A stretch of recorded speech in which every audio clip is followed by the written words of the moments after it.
G. Bush, the Browns signed 2 veteran safeties yesterday, Rayshawn Jenkins and Damontae Kazee, both of who have played pretty significant roles throughout their careers, not just special teams guys. And at first I was like, oh, competition. And then I went and I looked at the Browns safety room and their depth chart at the safety position. And outside of Grant Delpit, a lot of unproven commodities. Every other safety on the roster before yesterday, besides Grant Delpit, was undrafted. Fact. Every one. Yeah, this is now the entire safety room with the 2 new additions. But you have Grant Delpit, Ronnie Hickman, Trey Dean III, Chris Edmonds, Donovan McMillan, the undrafted free agent they just signed, Rayshawn Jenkins, and Damontae Kazee. Gee, is there a chance Jenkins or Kazee can find their way into the starting lineup for this Browns defense this year, opposite of Grant Delpit? Of course. And Grant Delpit got injury issues. Grant Delpit might not even be playing. Mm-hmm. Grant Delpit missed. He missed 4 or 5 games a year like Denzel Ward. These guys, first and foremost, I'm not even going to cap.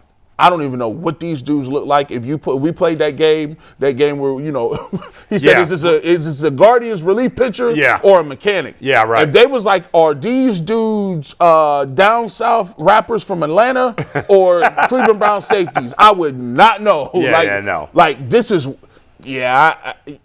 course they do. Ronnie Hickman last year had some trouble communicating. Once again, Tyvis, we don't know why. We got guys, anybody that goes to the Browns secondary cannot figure out what the call is. But of course, this is one of the worst secondary groups in terms of like position groups. To me, this is the new linebacker core for the Cleveland Browns. Remember a couple years they had no linebackers? Yeah. And we was just like, they were just throwing people in there, getting them off the streets. Yeah. These guys are now worse than that. To me, like they've spent no money in this group at all. No. Now, I'll say this. When you're still a free agent in May, nobody really wanted you. Yeah. You were low demand. So it's not like these guys are great players. But G's right. Everybody besides Delpit has done nothing. Ronnie Hickman's at least played. The other guys that were here have never played or barely played. Some of them were undrafted last year. I would assume that both these guys will make the roster. And I think there's a decent chance that one of them is going to be the starter, even if Delpit's healthy, would be the starter with Delpit. Kazee started some for Pittsburgh. Yeah. Like, if he could start some for Pittsburgh, he can start some for Cleveland. Could he get some reps over here? Yeah. He played for the Steelers. How many games did he start for the Steelers, Kazee? Last year in particular? Yeah.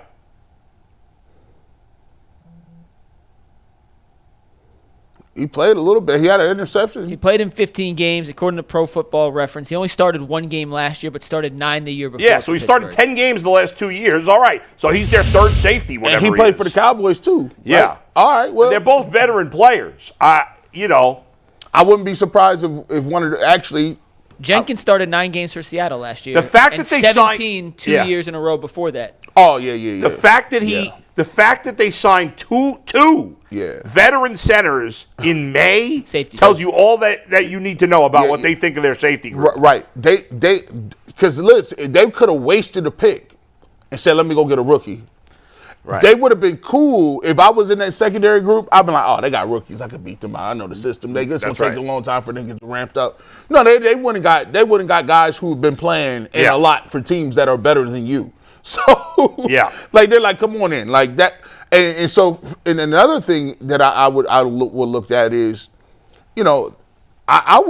safeties to me is a position where it's been devalued a little bit. I would only have corners. To me, I would evolve my defense where my safeties, if I have bigger corners, I would play them at safety. You're not coming up tackling that much anyway. You don't really have the ability to lay big hits on people and have really, guys that are just patrolling the middle being enforcers. Those guys are done. David Fulcher. Bob Sanders. Like, they don't have those guys no more. So for me, Lynch, they don't have them. So I would rather guys back there that can cover tight ends, that got better footwork and better coverage skills overall. I told Martin Emerson, if he want to get his money off, Martin Emerson to me is a prototypical safety in today's game. He's a little more physical. He's longer. He's bigger. Doesn't have the great change of direction. But what he can do with that length is cover tight ends and guys that are coming over the middle. So we'll see how that works. But, yeah, I would expect one of these guys to definitely continue to camp competition at safety. It's going to be hot and heavy, and I don't know who would start. I would bet there's a better than 50% chance that one of those two is starting and that it's 95% they're both on the roster. Yep. They're both 31 years old. They like old safeties, too. Jenkins had a more productive season last year. Kazee's been a little more productive overall in his career, just going through their overall numbers. Kazee has 17 interceptions in his career. Jenkins has 10. Jenkins a little more of a run guy against the run. There's no long-term answer there, but for a year stopgap, it kind of fills the Rodney McLeod hole. There you go, Big Doug. I was just going to ask about it. I was going to say that. And they love Rodney McLeod. Yeah. They act like he was. I'm like, he was one of their best offensive players last year, G. Yeah, they love. That's messed up. He had 2 touchdowns, which is legitimately one of their best offensive players last year. Oh my God. McLeod, they love a good old savvy vet back there, and like they love an 86 speed safety. So yeah, they got a couple of them. He had more touchdowns last year than Elijah Moore. That's wild. So don't you dare tell me he wasn't one of their best offensive players. Man. Elijah Moore will have more touchdowns than that this year playing with Josh Allen. He still won't be that good, but I'll have more than 2, I bet.